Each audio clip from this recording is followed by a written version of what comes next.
Puji Tuhan, selamat pagi Shalom.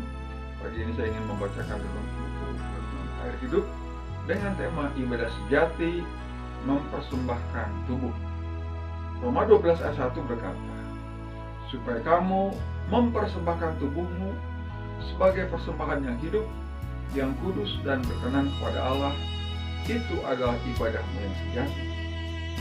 Ibadah yang sejati tidak berbicara tentang jam terbang kita dalam melayani pekerjaan Tuhan, kerajinan kita menghadiri jam-jam peribadatan di gereja, atau besarnya jumlah persembahan yang kita bawa ke rumah Tuhan.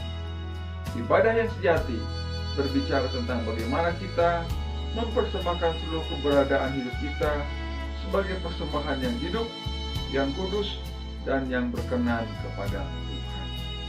Mempersembahkan tubuh kepada Tuhan berarti memisahkan atau mengkhususkan tubuh kita ini hanya untuk melakukan pekerjaan-pekerjaan rohani yang menyenangkan hati Tuhan, bukan untuk perkara-perkara duniawi.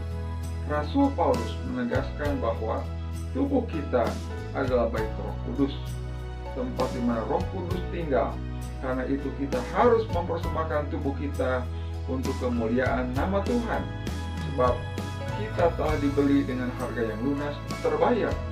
1 Korintus 6 ayat 19 dan 20.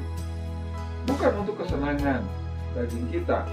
Ada tertulis, sebab kamu tahu bahwa kamu telah ditebus dari cara hidupmu yang sia-sia, yang kamu warisi dari nenek moyangmu itu, bukan dengan barang yang fana, bukan pula dengan perak atau emas, melainkan dengan darah yang mahal, yaitu darah Kristus, yang sama seperti darah anak domba yang tak bernoda dan tak bercacat. 1 Petrus 1 18 dan 19. Oleh karena kita telah ditebus oleh darah Kristus, kita harus menyerahkan keinginan tubuh kita kepada pimpinan Roh Kudus. Sebab itu hendaklah dosa jangan berkuasa lagi di dalam hidupmu yang fana, supaya kamu jangan lagi menuruti keinginannya.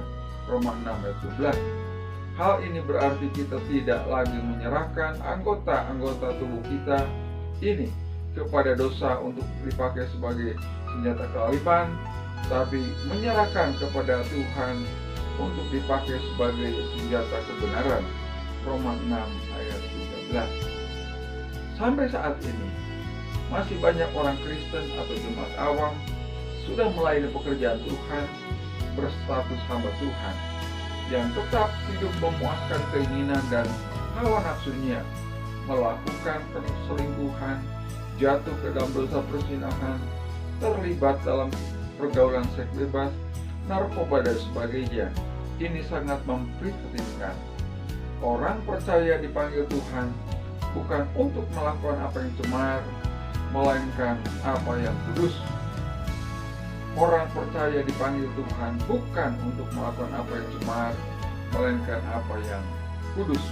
1 Tesalonika 4 ayat 7. Puji Tuhan, biarlah kita lebih sungguh-sungguh untuk menyerahkan kehidupan kita yang sebagai persembahan kepada Tuhan, yang hidup, yang kudus dan berkenan. Kita percaya bahwa itulah yang Allah inginkan.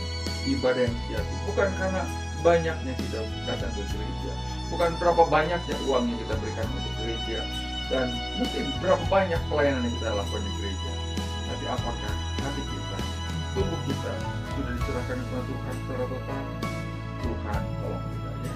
Dan kita berdoa doa. Terima kasih Tuhan buat renungan pagi ini.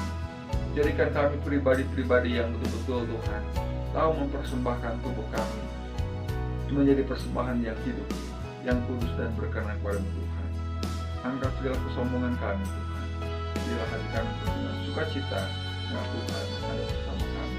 Terima kasih Tuhan, dan berserahkan sepanjang hari ini di dalam nama Tuhan Yesus. Haleluya.